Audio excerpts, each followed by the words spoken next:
Nesporazum i ajmo dalje. Pa kad netko 280.000 kuna za pravne usluge u teki plus PDV godišnje prima, prostite, ima veze. A mogu je pomoći taj koji je toliko naknadu godišnje dobivao za pravne savjete u teki, mogu je pomoći da do ovog ne dođe. To košta isto gospodina Čolaka i njih to isto zanima. Netko je uzeo 280.000 kuna godišnje plus PDV za svoje pravne savjete u teki. Gospođa odvjetnica. Znate? Jel te? Nezgodno malo. I onda ne možemo preći preko toga. Ne možemo. Znate? Imamo tu jedan problem. Nema ugovora. Savjetnik. Ne znate ko je bio osoba za pravni postupak.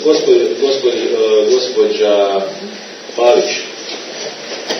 Znate, pojasnit ću ako ne znate. Ona je bila u teki 280.000 kuna plus PDV.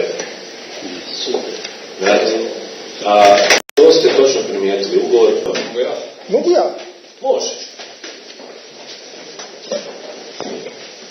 Bez vraćanja na prošlo. Dobro ćem se napraviti se javio ili predsjednik skupštine. Ja ću samo kratko uvaženi vijećnici malo replicirati.